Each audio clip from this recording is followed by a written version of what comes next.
नमस्कार मित्रों, मैं राघवेंद्र पांडे आप सभी का धर्म विज्ञान चैनल पर स्वागत करता हूं। मित्रों, आज हम लोग चर्चा करेंगे राहु ग्रह के बारे में। जब हम जन्म पत्रिका में देखते हैं कि राहु अच्छा असर नहीं कर रहा है, तो पहले हमें यह देखना चाहिए कि वो किस भाव में बैठा है और वहां से किस भाव को देख रहा है। अगर राहु खराब है तो जहां बैठा है वहां भी खराब रिजल्ट देगा, और जिन भावों को देख रहा है उन भावों का रिजल्ट खराब कर देगा। लेकिन उसके पहले हमें उसके लक्षण विज्ञान को समझना चाहिए, उसके मनोविज्ञान को समझना चाहिए। मित्रों, चर्चा आगे बढ़े उसके पहले आप सभी से विनम्र निवेदन है कि अगर पहली बार धर्म विज्ञान चैनल पर आए तो धर्म विज्ञान चैनल को सब्सक्राइब जरूर कर लें, ताकि आगे आने वाली सभी ज्ञानवर्धक वीडियो आपको सबसे पहले मिले। और अगर वीडियो पसंद आए तो कमेंट बॉक्स में जाकर ओम नमः शिवाय अवश्य लिखें। इसके अलावा इस वीडियो को स्किप किए बगैर पूरा देखें, क्योंकि इस वीडियो में राहु के विषय में बहुत गहन चर्चा की जाएगी और बहुत महत्वपूर्ण उपाय बताए जाएंगे। राहु कितना खराब है ये लक्षण विज्ञान से आराम से समझा जा सकता है। उसके बाद व्यवहार, आइए हम समझते हैं कि दैनिक जीवन में लक्षणों से कैसे समझते हैं कि राहु कितना खराब है। सबसे पहले हम राहु की प्रवृत्ति और राहु के मनोदशा को समझना चाहिए। राहु एक छाया ग्रह है, अर्थात जिसका कोई भौतिक आकार प्रकार नहीं है, परंतु फिर भी वह है। ऐसी बहुत सी चीजें हैं जिनका कोई आकार प्रकार नहीं है भौतिक रूप से, लेकिन फिर भी हम उन्हें मानते और मानते ही नहीं हैं, उन्हें महसूस भी करते हैं। जैसे हवा, हवा में घुली हुई स्मेल। इसके अलावा भारत देश में तो भूत प्रेतों पे विश्वास किया जाता है, लेकिन कुछ जो बहुत ही आधुनिक देश हैं, अपने अपने आप को बहुत प्रोग्रेसिव मानते हैं, विकसित मानते हैं, मॉडर्न मानते हैं, वहां भी कई ऐसे प्लेस हैं, कई ऐसे हाउस हैं जिनको हॉन्टेड हाउस या हॉन्टेड प्लेस कहा जाता है। वहां भी ये समस्या है, क्योंकि राहु एक छाया ग्रह है, और अगर ये खराब है तो इसको अगर उपायों द्वारा अच्छा कर लिया जाए या खुद अच्छा है तो ये बहुत ही बेहतरीन प्लानिंग देगा सफलता के लिए, बहुत ही बेहतरीन प्लानिंग देगा धन कमाने के लिए, इनकम ऑफ सोर्स बढ़ाने के लिए। अचानक से मोटा मुनाफा जब राहु अच्छा होता है तो करवा देता है। अब अगर खराब राहु को जो भ्रम की स्थिति देता है उसके विषय में समझते हैं। जिस व्यक्ति का राहु खराब होगा, अक्सर जब वह कहीं बाहर जाता हो और घर में ताला लगाता हो, लॉक लगाता हो, थोड़ी दूर जाने के बाद फिर वो सोचने लगता है पता नहीं मैंने ठीक से लॉक किया है कि नहीं, और पलट के आके फिर देखता है। इसके अलावा उसको शरीर में ऐसी ऐसी बीमारियां महसूस होती हैं जो डायग्नोस्ट हो ही नहीं पाती हैं, डॉक्टर समझ नहीं पाता कि इसको बीमारी कौन सी है। मनुष्य के शरीर में जो गैस बनती है, राहु उसी का घोतक है। राहु का प्रभाव मनुष्य के सर पर, यानी जो गर्दन के ऊपर का हिस्सा है, उस पर ज्यादा असर करता है। अब यहां पर एक बात और देखने को मिलती है, जो राहु से ग्रसित मनुष्य है, यानी जिसका राहु खराब है, उनका उनकी प्लानिंग बड़ी अजीब होगी। उनकी प्लानिंग शेख चिल्ली के सपनों वाली होगी। थोड़ी ही देर में सपने बुनते बुनते करोड़पति हो जाएंगे, करोड़ों का व्यवसाय होगा। वह अपने ख्यालों में ही क्षण भर में जमीन से आकाश में पहुंच जाएंगे। अगर राहु ज्यादा खराब हो जाए तो गैस्ट्रिक की बीमारी दे देता है, वायु गोला पेट में इधर उधर घूमता रहता है। यही गैस जब ऊपर सीने पर चढ़ती है तो सीने पे पेन होता है और लगता है उनको कि हार्ट की समस्या हो गई है। डॉक्टर के पास जाते हैं। मजे की बात यह है कि इनको जो डॉक्टर मिलता है वो भी राहु प्रभावित होता है, लेकिन उसका राहु अच्छा होता है। अब वो क्या करता है कि इनको 8-10 जांचें लिख देता है। हजारों रुपए फूंकने के बाद में डायग्नोस्ट होता है कि ये केवल गैस की बीमारी थी। डॉक्टर गैस की दवा लिख देता है और कुछ हिदायत दे देता है। राहु प्रसार का ग्रह है। यह ना तो कभी ट्रेडिशन मानता है, ना परंपरा मानता है, ना कोई बाउंड्रीज मानता है। अक्सर अच्छे राहु वाले विदेश यात्रा जरूर करते हैं और किसी न किसी तरीके से वो अपने देश की बाउंड्री को पार करते हैं। वहीं पर अगर राहु खराब है तो वो बाउंड्री में कैद कर देता है।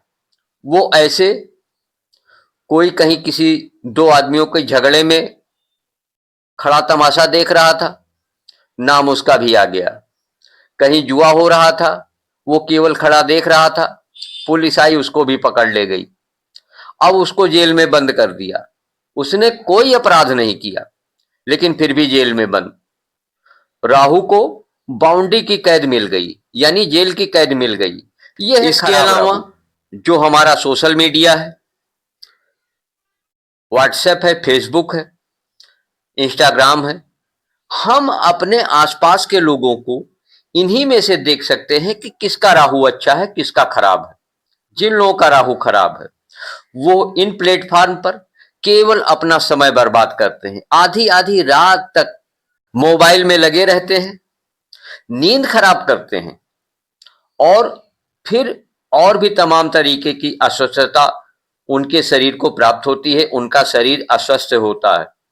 इसके अलावा जिसका राहु अच्छा है वो सोशल मीडिया पर अपने ज्ञान की वृद्धि कर रहे हैं, नई नई चीजें सीख रहे हैं, यहां तक कि वो अच्छी अर्निंग भी इससे कर रहे हैं।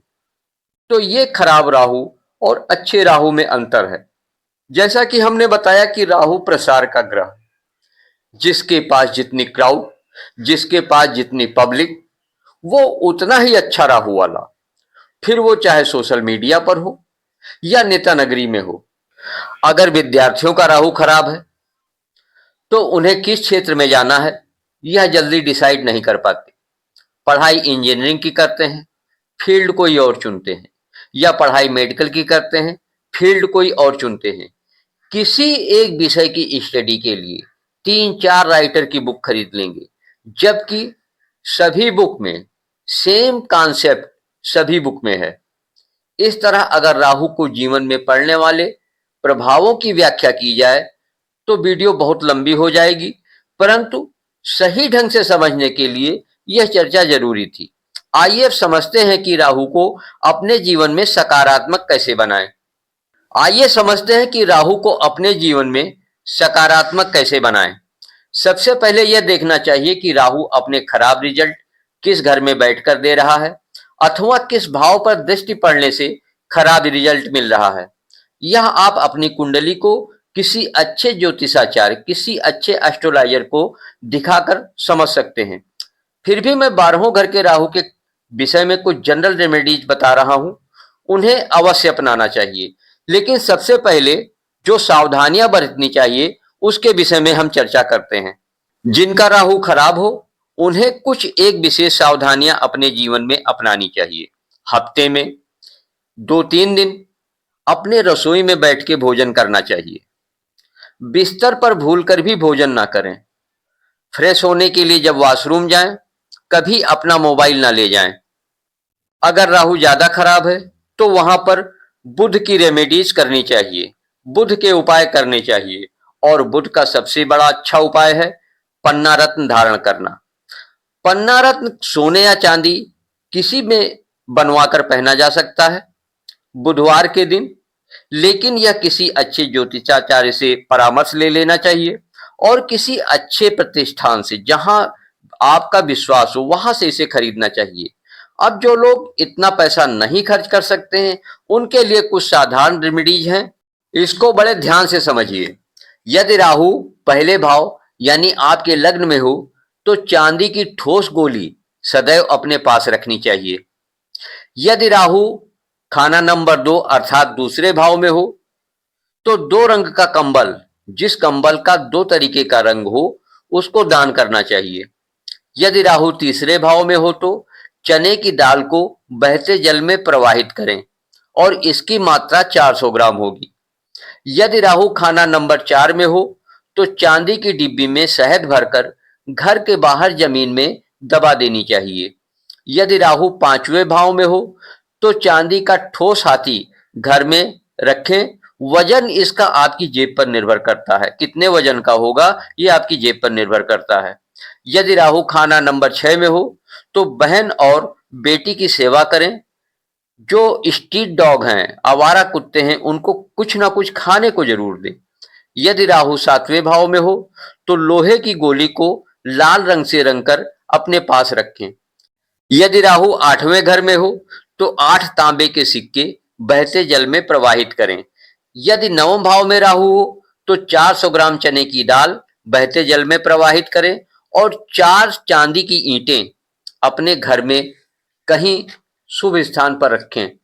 यदि राहु 10वें भाव में हो तो पीतल के बर्तन में नदी का पानी या नहर का पानी, ऐसी जगह का पानी जहां जल प्रवाह लगातार बना रहता है, वहां का पानी भरकर अपने घर में रखें। यदि राहु 11वें भाव में हो तो तांबे के 4 सिक्के बहते जल में प्रवाहित करें। यदि राहु 12वें भाव में हो तो लाल रंग की कपड़े की पोटली में सौंफ भरकर, जो खाने वाली सौंफ होती है, उसे पोटली में भरकर अपने बेडरूम में सोने की जगह पर रखें। यह कुछ जो उपाय बताए गए हैं वो राहु को बेहतर बनाने का कार्य करते हैं, परंतु मेरी सलाह है बेहतर रिजल्ट के लिए किसी विद्वान ज्योतिषाचार्य से अपनी कुंडली दिखा लें और उनसे पूछकर यह उपाय करें। क्योंकि जब पूरी कुंडली सामने होती है तो जो ग्रहों की स्थिति होती है, जो दशा महादशा की स्थिति होती है, वो भी स्पष्ट हो जाती है, फिर उपाय बताने में आसानी होती है। अगर आपके कोई क्वेश्चन हो तो हमसे व्हाट्सएप पर मैसेज करके पूछ सकते हैं। कृपया कॉल ना करें, कॉल अटेंड नहीं होगी। मित्रों, आज की चर्चा यहीं समाप्त होती है।